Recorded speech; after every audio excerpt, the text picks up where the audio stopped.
everyone, welcome back to another week. We are covering February 3rd till February 9th, and we're going to look into the sky and see what's going on for all of us. What are the general astral energies that will be playing out for this week? And then once I'm done with this video, I'll be posting your individual sign readings. All right, so let's get right into it. Okay, so this week it looks like the main energies that are going to be influencing us are the Venus conjunctions with Neptune and the North Node in Pisces. Venus is also going to be, afterwards, is going to be moving into Aries, so a more fiery sign. And Jupiter also is going to finally go direct since it's been in retrograde. And what else?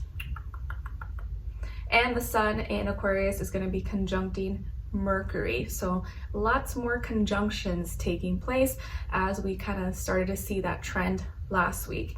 All right, so starting Monday, February 3rd, we have Mercury, that's in Aquarius, trining Jupiter, but at this point, Jupiter's still gonna be in retrograde in Gemini. So how we're thinking and communicating here has gifts to make us think that we need more past information that's going to make us wise or help us make better decisions.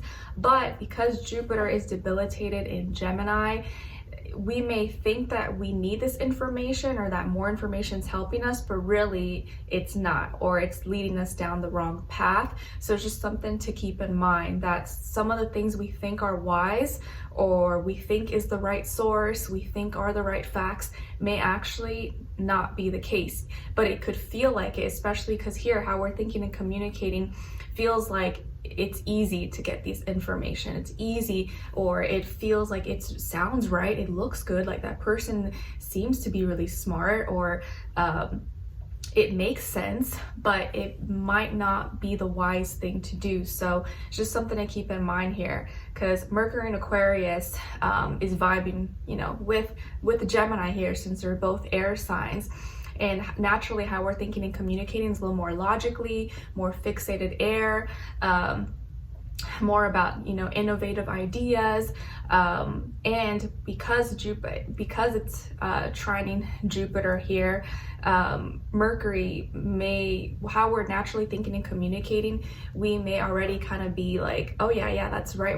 It's like, confirming my bias, but because Jupiter's in retrograde, we're confirming maybe false biases from past things that is not actually very wise, but it may feel and look like it is wise, or we will make logical sense out of it, but then later realize maybe that wasn't so wise. So think about that, I guess. All right, and then later that day we'll have Venus now is already going into the week, has already been conjuncting Neptune, but now Venus in Pisces will be conjuncting the North Node in Pisces as well. So what we love, who we love, our dreams, creativity, imagination, and our spiritual path are all in the same area in Pisces here. So more love, compassion, but also could be delusions here. It's really how you see it. It can always play out in both spectrums. It can play out in the positive traits of Pisces or the negative traits.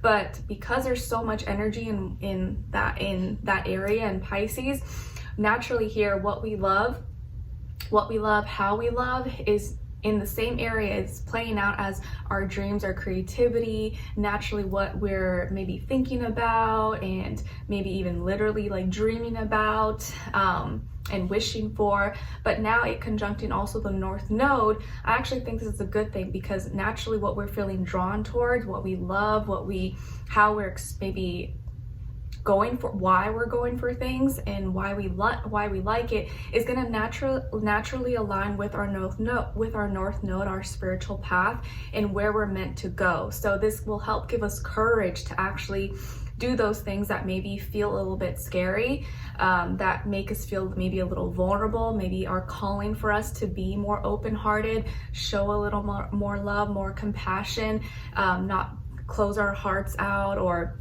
become bitter and not allow ourselves to dream. It's like now we feel more comfortable giving ourselves permission to dream, to think bigger, to walk the path of being loving and open-hearted and not be so cut dry and cutthroat with everything and with everyone and ourselves or the world.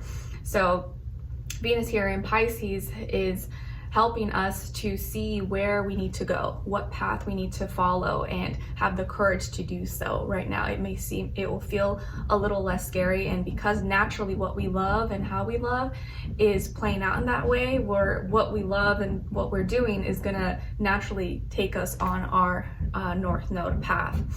All right, then at the end of the day, we have Mars in Cancer, and Mars is still in retrograde. It's gonna be squaring Chiron in Aries. So as you know, Mars in Cancer, like we already talked about, is debilitated, falls in Cancer. So naturally right now, a lot of people have kind of lost a lot of motivation, passion, maybe what you used to care about, what you used to be really passionate about. You may have slowed down a little bit. It may be that you're still passionate about it, but maybe not as much. You're like, I don't care about it that much. I'd rather just be at home minding my business.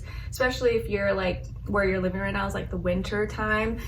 People are not trying to go out there and do the most. So a lot of us, to a certain extent, may have lost some motivation, maybe stopped caring about certain things, not as passionate, or a little more moody, a little more in our feelings about it. Like if I don't feel like doing it, I don't want to do it. And more focused maybe on like past things, or just stopped caring about stuff, stopped being as passionate about it, even if we used to be. So Mars here now, where it's debilitated, so it's already struggling on its own, is squaring Chiron in Aries, our wounds associated with our identity, our individuality, and who we are. And so here there's some conflict, some tension here, needing to learn how to, sometimes because we don't want to do something, that can end up hurting us, that can end up causing more wounds, because that's something we should be doing, but like, I don't feel like doing it. But that may end up biting you in the butt, or end up costing you a little bit more. So we have to kind of find that balance, knowing, not push ourselves too much, but knowing, okay, like I know I don't feel like doing it, but I probably should do this. If not, it may end up making that wound even greater or causing more friction here, because Cancer and Aries are both cardinal signs, right? But they are cardinal, they initiate vroom vroom, they start up the engine of the car in their own way. Aries will just go like, and like not even look to the side and just want to do its own thing and have no fear. And Cancer will kind of do the same, but it has to be in the right feeling, has to feel comfortable, and then he or she will like take off. And so both kind of have to learn at this moment to be able to rub shoulders, but not butt heads.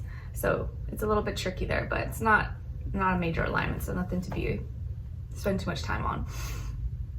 Then the next day, on February 4th, we have Venus now going into Aries, and that's actually my natural placement. I have Venus in Aries, but Venus doesn't like to be in Aries. So, because as you know, Venus is home in Libra and in Taurus, and it's exalted in Pisces, so it falls in Virgo and is debilitated in Aries and Scorpio.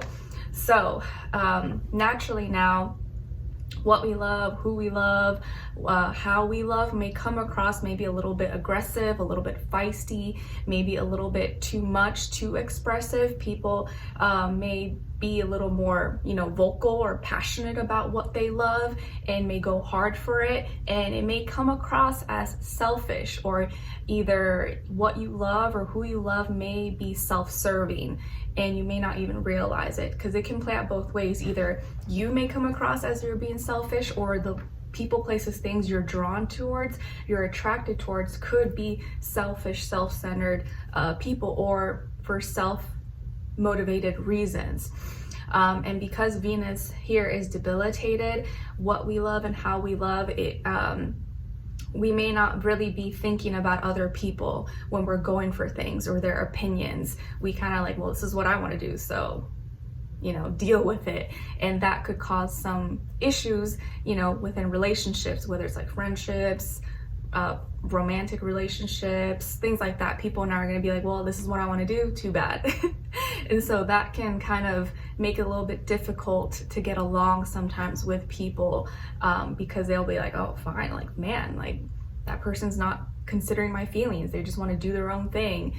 And that could, you know, come across as distasteful or something.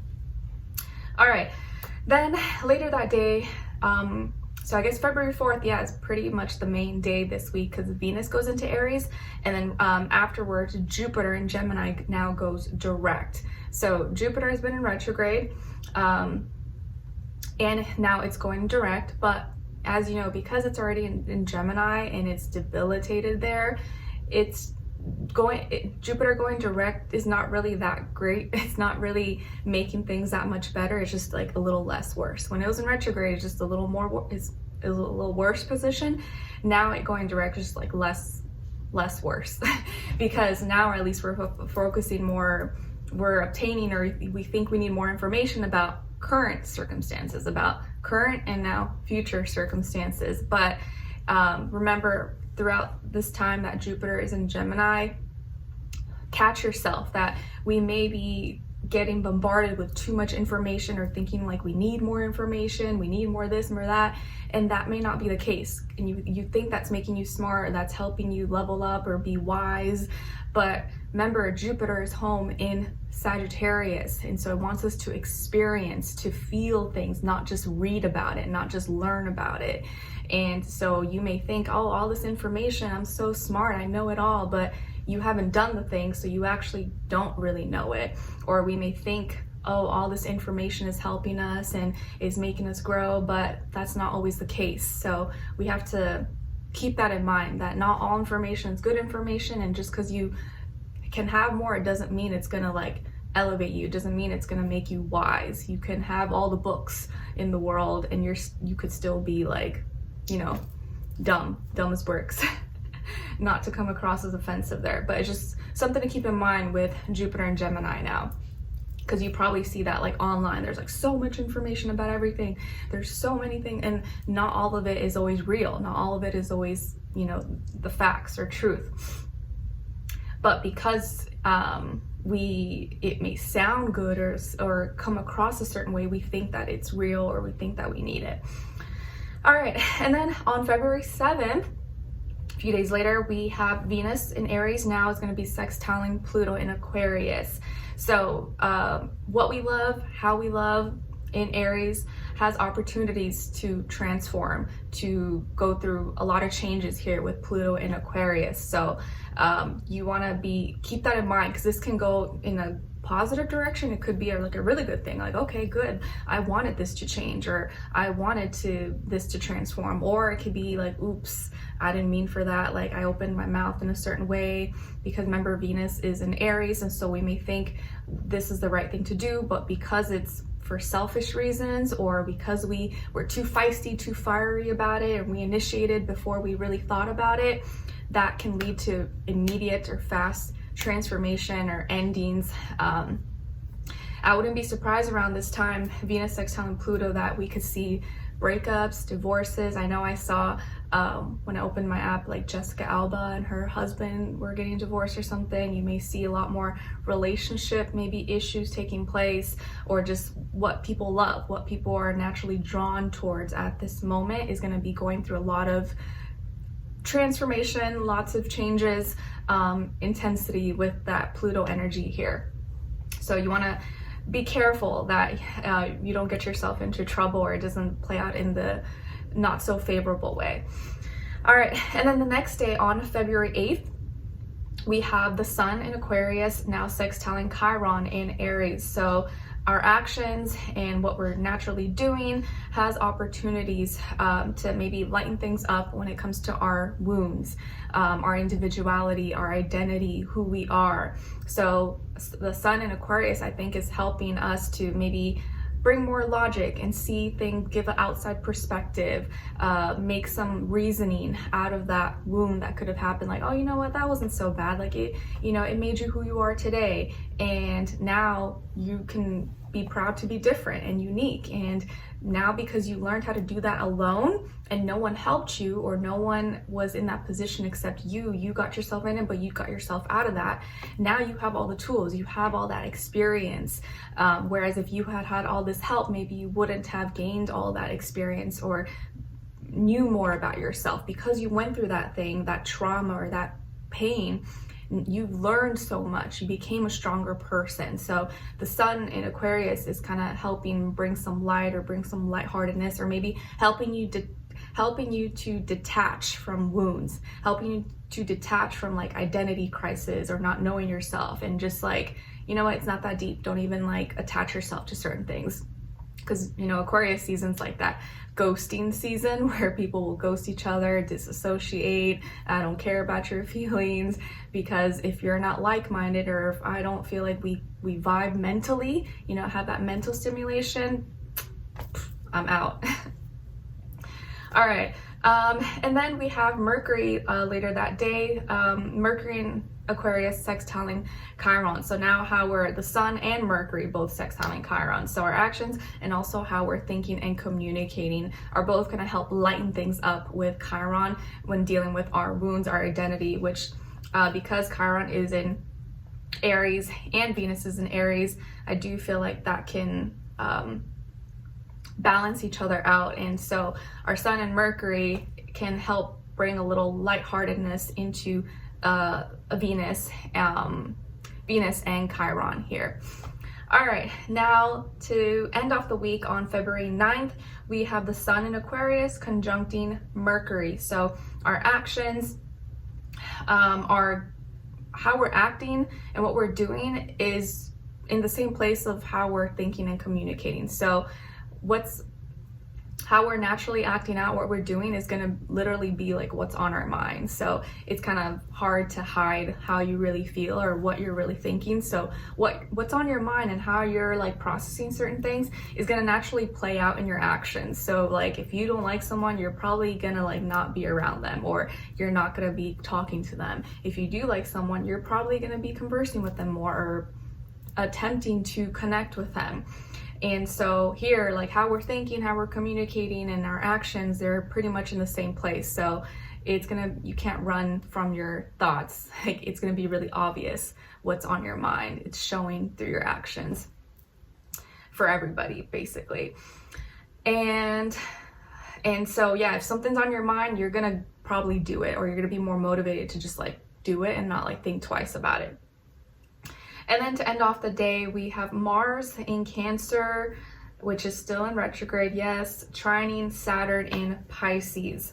So here, Saturn in Pisces, I think, is helping to bring a little more responsibility and be like, you know, that voice of reason for Mars. I think like I talked about either last weekly or the week before, because Mars is debilitated in Cancer and it's in retrograde, so it's kind of like moody. No, I don't want to do that. I don't feel like it. I'm not passionate about that. I don't care.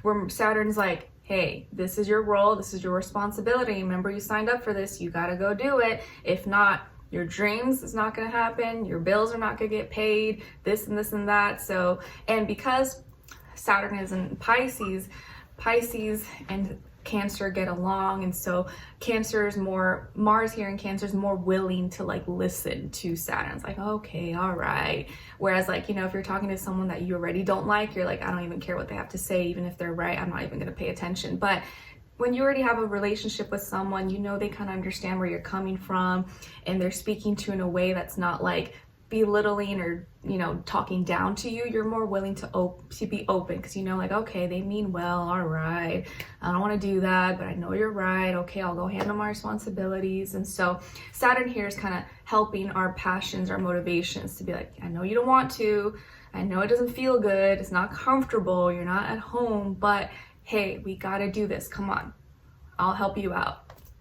So I kind of like that vibe. It's like, you know, your big bro, your big sister, but in reality, father time, helping motivate you, like, come on, son, come on, daughter, let's go do it. Let's go kick some butt. And you're like, okay, fine. All right, so that's the end of the week for the astro energies. And now let's begin your weekly individual readings. So I'll see you guys there and talk to you soon. Bye.